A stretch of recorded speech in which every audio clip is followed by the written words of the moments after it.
Assalamualaikum warahmatullahi wabarakatuh, pemirsa. Kembali lagi di channel Ngobrol di Rumah YouTube.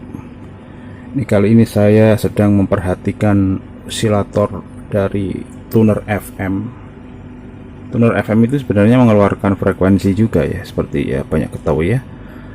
Jadi di sini muncul untuk ininya di spektrum analyzer dari SDR nih ya. Kemudian ini hidup dengan tegangan 9 volt.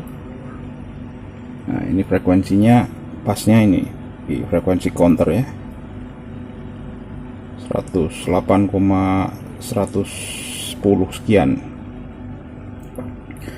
Kemudian akan kita lihat nih seperti apa untuk dinamikanya.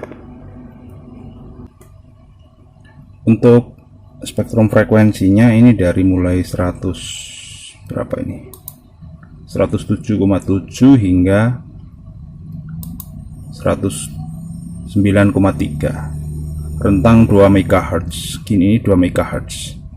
Jadi kalau untuk RTL-SDR itu tidak bisa membaca secara lebar ya, kalaupun dia difungsikan sebagai frekuensi counter. Kemudian untuk ininya, untuk tunernya sengaja tidak saya pakaiin antena ya. Tuh, antenanya gundul, tidak pakai antena, dan ini pun harus harus dilemahkan ya. Saya di sini mempergunakan setting 20 dB ya, 19,7. Kemudian akan kita geser-geser nih untuk frekuensinya. Nah, ini muncul di sini, dia lari. Ini untuk maksimumnya, ini setting standar ya untuk tuner FM ini, dan modenya adalah plus IF, artinya osilator yang ada di sini ini adalah kalau difungsikan sebagai receiver itu berada 10,7 di atas frekuensi kerjanya. Ini mohon maaf, ini turunnya lagi rusak dan ini sedang saya perbaiki. Kemudian kita akan kembali lagi ke spektrum SDR nya seperti ini.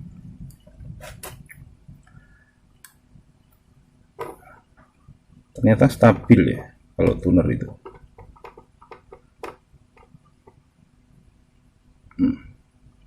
Di 110 MHz, di sini 10. Ini berguna untuk tracking. Dengan memperhatikan karakteristik dari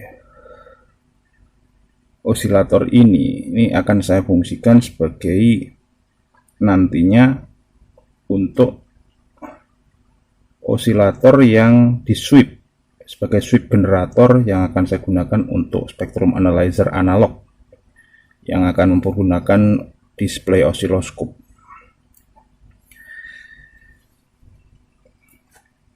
Ini tadi saya juga melakukan eksperimen dari kemarin nih, hanya sekedar pengen tahu osilator FM ternyata dengan seperti ini bekerja, tapi tidak jelas frekuensinya di mana. Saya tracking, saya lihat-lihat, saya cari-cari di spektrum analyzer, nggak ketemu juga. Lucu ini, saya juga bingung nih. Harusnya kan ada sinyal seperti ini gitu, tapi ternyata sinyalnya lebar dan nggak jelas. Kadang-kadang di 150 MHz, kadang lari kemana aja. Jadi ini fail. Ini yang skema ini ya. Nah, ini skema yang ini nih. Ternyata walaupun simple seperti ini, saya coba nggak bisa.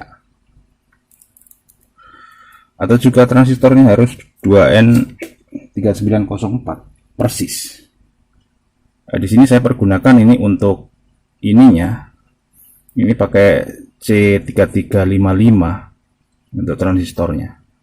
Sebenarnya kan C3355 itu hingga 1 GHz bisa dipakai.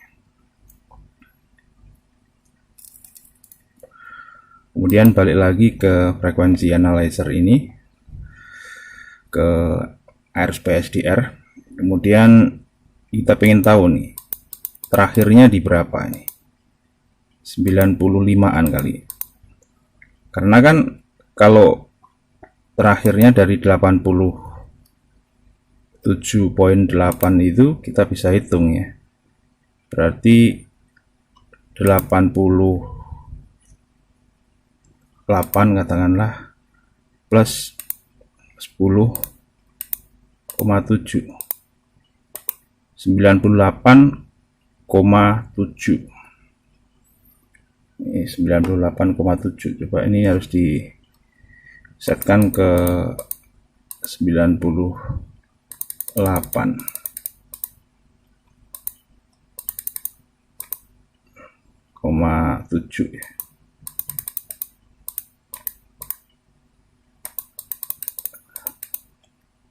Pasnya di sini mepet.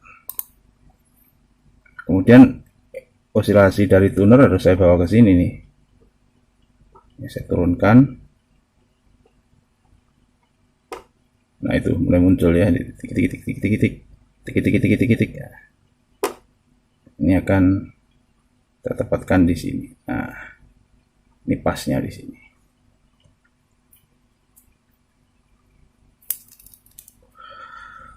Kemudian coba kita akan setting ke tengah ini ya. Tengahkan di sini ya. Di 99.375. Pasnya di sini. Coba kita mainkan dari gain ininya, receivernya. Ini segini ya. Sekitar 1, 2, 3, 4 levelnya. Kalau kita naikkan, nah, untuk gainnya dia akan naik juga. Tapi untuk noise floor nih, noise floor ini juga akan naik. Dan perhatiin ya, ini kalau full 40 dB, 50 dB segini nih. Tentunya ini jarak relatif ya, dari receiver juga ke sumber sinyal itu kan hanya berjarak sekitar 20 cm. Kemudian kita akan kecilkan lagi hingga berapa dia mampunya. Kecil sekali di sini, hanya hingga satu kotakan ini levelnya segini. Pada 0,9 alias 1 dB. Kemudian kalau pada 12,5 dB segini. 1, 2, 3. Ini penting ini untuk mengetahui level ini adalah untuk gunakan untuk tracking ya. Anggaplah kita punya spektrum analyzer beneran gitu. Sebenarnya perhitungannya juga harus ke dB-dBan gitu kan, ribet ngitung dB itu. Kemudian apalagi? Kemudian akan kita coba perbesar ini ya, di zoom ya. Nah, ini kalau kita zoom, berarti untuk frekuensi ini semakin sempit. Untuk frekuensi spektrum analyzernya semakin sempit. Nah, kita bisa tahu trailnya ini, dan kestabilannya bisa kita lihat seperti ini nih. Kalau stabil dia harusnya diem. Namun untuk ukuran FM broadcast, di mana kita hanya mempersyaratkan 100 kHz step, ini sudah sangat stabil ini. Ini 9375.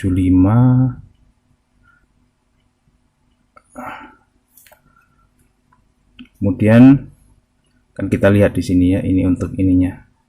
Ini larinya sampai keluar dari kotakan ini enggak nih? Ini agak lama ya. Nah, dia mulai naik ke sini nih. Itu karena dia tidak ada penguncinya, tidak memakai PLL. Osilator biasa aja ini. Masih ingat kalau misalkan kita mancar FM itu kan lari-lari itu ya seperti ini efeknya.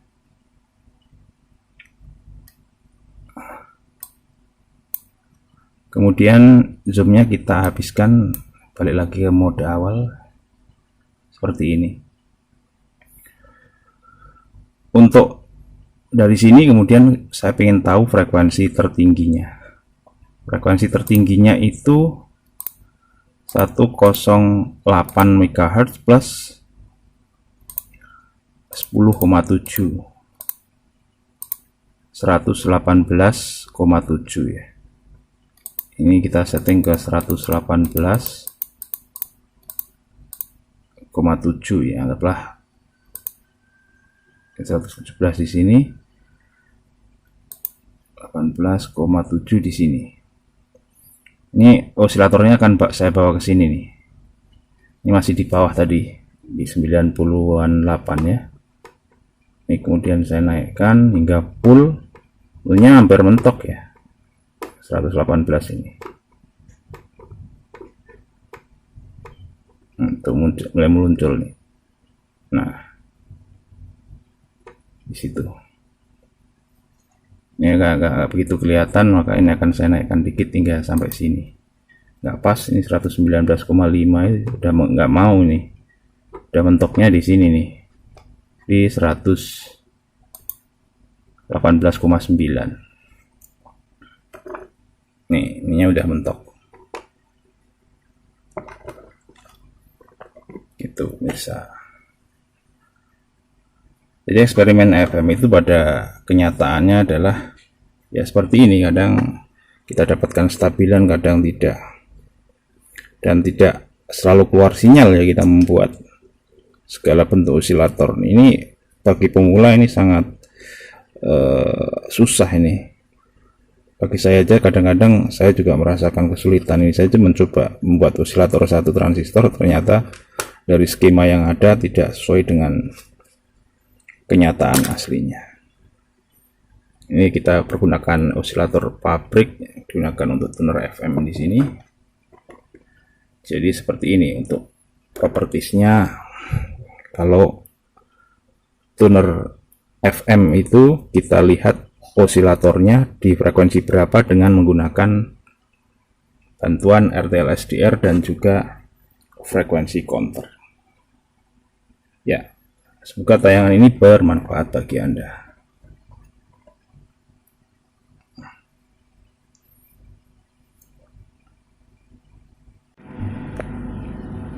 Kestabilan dari osilator kaleng dari FM tuner seperti ini kita akan lihat di sini. Saat ini dia bekerja di frekuensi 108,0,0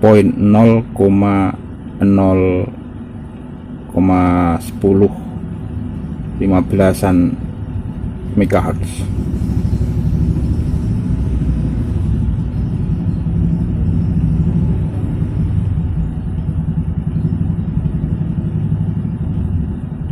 Nah, dia lari-lari ya di orde puluhan kilohertz. Cukup stabil untuk wideband application. Dalam hal ini adalah digunakan sebagai osilator FM receiver ya. Nah, dia tetap di situ.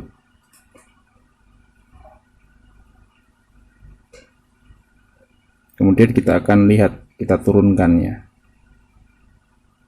Jadi kestabilannya Anda bisa perhatikan dari display di sini. Pergerakannya itu ya di angka ya. Tetap di situ. Kadang naik ke 15, kemudian turun lagi. Sekarang ke 10, naik lagi, seperti itu aja. Jadi cukup stabil. Tapi kalau digunakan untuk FM narrowband ini tidak berguna. Narrowband harus bisa ngunci hingga 5 kHz. Kemudian akan kita coba. Ini lari ke mana nih? Turunkannya hingga full habis. Ini sebenarnya masih bisa turun lagi ya, di bawah 97 ini. Saya sudah coba, dia masih bisa turun ke 94. Tapi ini harus ditempatkan dari sini. Kemudian Akan kita lihat, kita perhatikan kestabilannya di frekuensi bawah ini ya.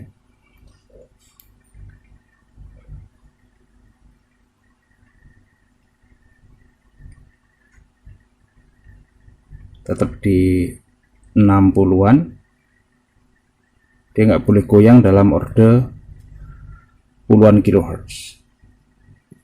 Yang kita tepatkan hingga bisa membacanya itu di pas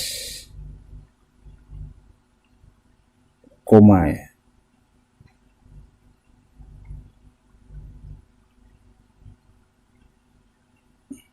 Nah, ini pas koma ya, 9,3. Nah, segitu tuh. 9, 10, 9, 10. 310. Naik turun. Tapi tetap saja dia di kisaran 310. 97 MHz.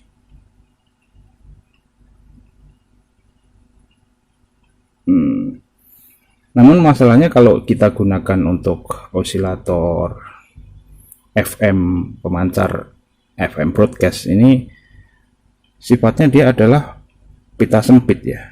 Jadi nanti audionya akan kecil kalau kita pergunakan untuk ini, untuk percobaan pemancar FM broadcast. Tapi kalau untuk kestabilan bagus. Demikian pemirsa.